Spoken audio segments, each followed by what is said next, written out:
தரணி வாழ் தமிழர்களின் இதய ஒலி தமிழன் 24.com. நள்ளிரவு முதல் எரிபொருள் விலையில் அதிரடி மாற்றம். செம்மணி மனித புதைகுழி 6ஆம் நாள் அகழ்வு. இது எலும்புக்கூடுகள் அடையாளம். மிரட்டல்களுக்கு அஞ்ச மாட்டோம். அனுரவின் மேதின எச்சரிக்கைக்கு நாமல் பதிலடி. $2.5 மில்லியன் மோசடி. அதிகாரியின் உயிரிழப்புக்கு அரசின் தவறான முடிவுகளே காரணம். விமல் வீரவன்ச சாடல். யாழில் 8 வயது சிறுமிக்கு நடந்த கொடூரம். சந்தேக நபருக்கு நீதிமன்றத்தின் உத்தரவு. ஓட்டோ மோட்டார் சைக்கிள் மோதி சிறுவர்கள் உட்பட 7 பேர் காயம். இலங்கையில் டெங்கு அபாயம். 25,082 பேருக்கு தொற்று. 12 பேர் பலி.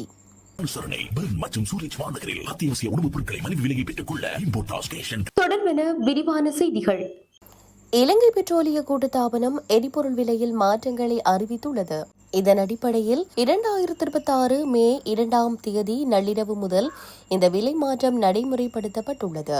புதிய எரிபொருள் விலையின் அடிப்படையில் ஒக்டேன் 92 ரக பெட்ரோல் $12 அதிகரிக்கப்பட்டு 1 லிட்டரின் புதிய விலை $410 நிர்ணயிக்கப்பட்டுள்ளது. ஒக்டேன் 95 ரக பெட்ரோல் $15 அதிகரிக்கப்பட்டு 1 லிட்டரின் புதிய விலையாக $470 நிர்ணயிக்கப்பட்டுள்ளது. ஓட்டோ டீசல் $10 அதிகரிக்கப்பட்டு 1 லிட்டரின் புதிய விலையாக $392 நிர்ணயிக்கப்பட்டுள்ளது. மேலும் சூப்பர் டீசல் $15 அதிகரிக்கப்பட்டு 1 லிட்டரின் புதிய விலையாக $458 நிர்ணயிக்கப்பட்டுள்ளமை குறிப்பிடத்தக்கது. செம்மணி சித்துப்பாத்தி மனித புதைகுழியின் 3ஆம் கட்ட அகழ்வு பணியின் 6ஆம் நாள் அகழ்வு நேற்று முன்னெடுக்கப்பட்டது. இதன்போது அங்கு புதிதாக 2 மண்டையோட்டு தொகுதிகள் அடையாளம் காணப்பட்டுள்ளதாக சட்டத்தரணி நிரஞ்சன் தெரிவித்துள்ளார். அகழ்வின் பின்னர் ஊடகங்களுக்கு கருத்து தெரிவிக்கையில் அவர் இதனை தெரிவித்தார். இது தொடர்பில் அவர் மேலும் தெரிவிக்கையில், ஏற்கனவே அடையாளம் காணப்பட்ட எண்புக்கூட்டு தொகுதியில் 3 எண்புக்கூட்டு தொகுதி முற்றாக அகழ்ந்தெடுக்கப்பட்டுள்ளன. இன்றைய தினம் அடையாளம் காணப்பட்ட 2 மனித எண்புக்கூட்டு தொகுதியுடன் இதுவரையான காலப்பகுதியில் செம்மணி மனித புதைகுழியில் 246 மனித எண்புக்கூட்டு தொகுதிகள் அடையாளம் காணப்பட்டுள்ள நிலையில் அவற்றில் 243 மனித எண்புக்கூட்டு தொகுதி முழுமையாக அகழ்ந்தெடுக்கப்பட்டுள்ளமை குறிப்பிடத்தக்கது. அதேவேளை புதைகுழிக்குள் காணப்பட்ட சந்தேகத்திற்கிடமான கருப்பு நிற மண் அரித்தெடுக்கப்பட்ட நிலையில் தற்போது அவை உலரவிடப்பட்டுள்ளன. அவற்றிலிருந்து மாதிரிகள் பரிசோதனைக்காக அனுப்பி வைக்க நடவடிக்கை எடுக்கப்பட்டுள்ளது. அத்துடன் புதைகுழிக்குள் மரத்திலான பெட்டி போன்ற உருவம் அடையாளம் காணப்பட்டுள்ளன. அதனை சுத்தம் செய்யும் பணிகள் முன்னெடுக்கப்பட்டுள்ளன. அவற்றின் பணிகள் முடிவடைந்த பின்னரே அது தொடர்பில் உறுதியாக கூற முடியும் எனவும், நாளை தினம் ஞாயிற்றுக்கிழமை என்பதால் அகழ்வு பணிகள் நடைபெறாது எனவும், 7ஆம் நாள் அகழ்வு பணிகள் நாளை மறுதினம் திங்கட்கிழமை மேற்கொள்ளப்படும் என சட்டத்தரணி VS நிரஞ்சன் தெரிவித்துள்ளார். யாருடைய வழக்கை முதலில் விசாரிக்க வேண்டும் மற்றும் யாரை சிறைக்கு அனுப்ப வேண்டும் என்பதை தேசிய மக்கள் சக்தியின் பிளவத்த கட்சி அலுவலகமே தீர்மானிப்பதாக நாடாளுமன்ற உறுப்பினர் நாமல் ராஜபக்சே தெரிவித்துள்ளார். களனி விஹாரையில் நேற்று விசேட பூஜை வழிபாடுகள் இடம்பெற்றன. இதையடுத்து ஊடகங்களுக்கு கருத்து தெரிவித்த போதே அவர் மேற்கண்டவாறு தெரிவித்துள்ளார். இது தொடர்பில் மேலும் தெரிவித்த அவர், மேதின கூட்டங்களில் தொழிலாளர் உரிமைகள் பற்றி பேசுவதற்கு பதிலாக அரசியல் எதிராளிகளை சிறைக்கு அனுப்புவது குறித்தே ஜனாதிபதி ஆளும் தரப்பினரும் பேசினார்கள். இவ்வாறான அச்சுறுத்தல்களுக்கு நாம் ஒருபோதும் அஞ்சப் போவதில்லை. தேசிய மக்கள் சக்தி வழங்கிய வாக்குறுதிகள் போலியானவை என்பதை மக்கள் உணர்ந்துள்ளதால் அரசு தற்போது அடக்குமுறையை கையாண்டு வருகிறது. 323 கொள்கலன்கள் விடுவிப்பு குறித்து முறைப்பாடளித்த டான் பிரசாத் மர்மமான முறையில் கொல்லப்பட்டுள்ளார்.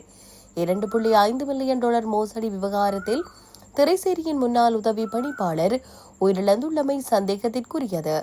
அரசின் ஊழல் மோசடிகளை நாம் தொடர்ச்சியாக வெளிப்படுத்துவோம் என அவர் மேலும் தெரிவித்துள்ளார். நீதிமன்றங்கள் தீர்ப்பளிப்பதற்கு முன்னரே அமைச்சர்கள் தீர்ப்புகளை கூறுவது நீதிமன்ற அவமதிப்பாகும் என்று, இதற்கான ஜனாதிபதி உட்பட அமைச்சர்கள் அனைவரும் நீதிபதிகள் முன்னிலையில் மன்னிப்பு கோர வேண்டும் என்றும் தேசிய சுதந்திர முன்னணியின் தலைவரும் முன்னாள் அமைச்சருமான விமல் வீரவன்ச தெரிவித்துள்ளார். கொழும்பில் நடைபெற்ற ஊடகவியலாளர் சந்திப்பில் கலந்து கொண்டு கருத்து தெரிவிக்கும் போதே அவர் இதனை தெரிவித்துள்ளார். இது தொடர்பில் மேலும் தெரிவித்த அவர், திரைசேரியால் ஒதுக்கப்பட்ட $2.5 மில்லியன் மோசடி செய்யப்பட்ட விவகாரத்தில் பணி நீக்கப்பட்ட மேலதிக பணிப்பாளர் உயிரிழந்துள்ளமை உயிர்மாய்ப்பென குறிப்பிடப்படுகிறது. அரசின் தவறான தீர்மானங்களினால் அரசு உத்தியோகத்தர்களே பலியாகின்றார்கள். இருப்பினும் தீர்மானம் எடுத்த அமைச்சரவை உறுப்பினர்களுக்கு எதிராக எவ்வித நடவடிக்கையும் எடுக்கப்படவில்லை. இந்த மோசடி விவகாரத்தில் மத்திய வங்கியின் ஆளுநர் நந்தலால் வீரசிங்க பற்றி ஆளும் தரப்பு அல்லது ஹர்ஷ டி சில்வா உள்ளிட்ட எதிர்க்கட்சியினரோ பேசுவதில்லை. கடந்த ஆண்டு செப்டம்பர் முதல் டிசம்பர் வரையான காலப்பகுதியில் வெளிநாட்டு கடன்களை செலுத்தும் அதிகாரம் இலங்கை மத்திய வங்கியின் வசமே காணப்பட்டது.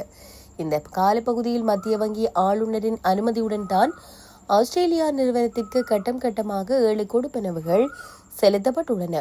$2.5 மில்லியன் மோசடி செய்யப்பட்ட விவகாரத்தில் மத்திய வங்கியின் ஆளுநர் நந்தலால் வீரசிங்கவையும் விசாரிக்க வேண்டும்.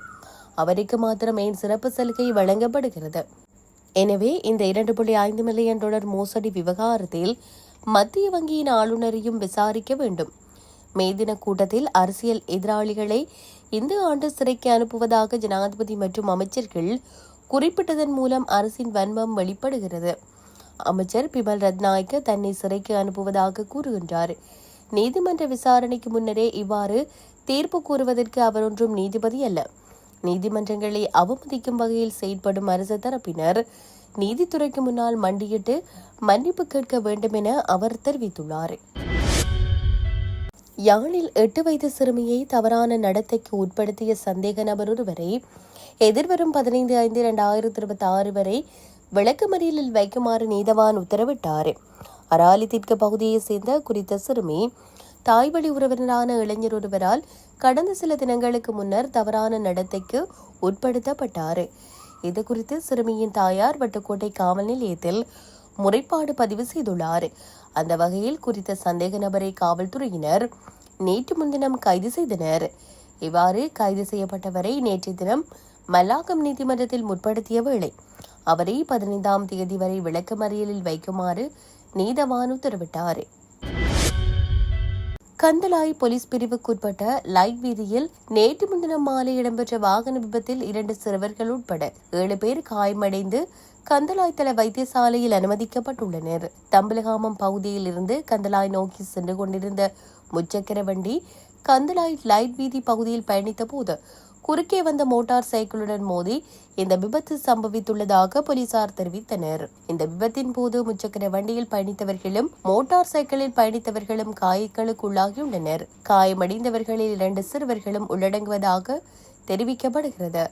விபத்து தொடர்பான மேலதிக விசாரணைகளை கந்தளாய் போலீசார் மேற்கொண்டு வருகின்றனர். 2026ஆம் ஆண்டின் இதுவரையான காலப்பகுதியில் 25,082 டெங்கு நோயாளிகள் பதிவாகியுள்ளதாக தேசிய டெங்கு ஒழிப்பு பிரிவு தெரிவித்துள்ளது. டெங்கு நோய் காரணமாக இதுவரை 12 பேர் உயிரிழந்துள்ளதாகவும் அந்த பிரிவின் சமூக வைத்திய நிபுணர் பிரஷீலா சமரவீர வெளிப்படுத்தியுள்ளார். கொழும்பு, கம்பகா, மாத்தறை, காலி, ரத்னபுரி, களுத்துறை மாவட்டங்களிலும் கொழும்பு மாநகர சபை பிரிவிலும் அதிகளவான நோயாளிகள் பதிவாகியுள்ளனர். 2 நாட்களுக்கு மேல் காய்ச்சல் நிலைத்தால் உடனடியாக வைத்தியரை அணுகி டெங்கு நோயா என்பதை உறுதிப்படுத்திக் கொள்ளுமாறு வைத்திய நிபுணர் அறிவுறுத்தியுள்ளார். காய்ச்சலுக்கு பெரசிட்டமோல் மட்டுமே பயன்படுத்தவும், கொசுக்கடியிலிருந்து பாதுகாப்பு நடவடிக்கைகளை எடுக்கவும் பொதுமக்கள் அறிவுறுத்தப்பட்டுள்ளனர்.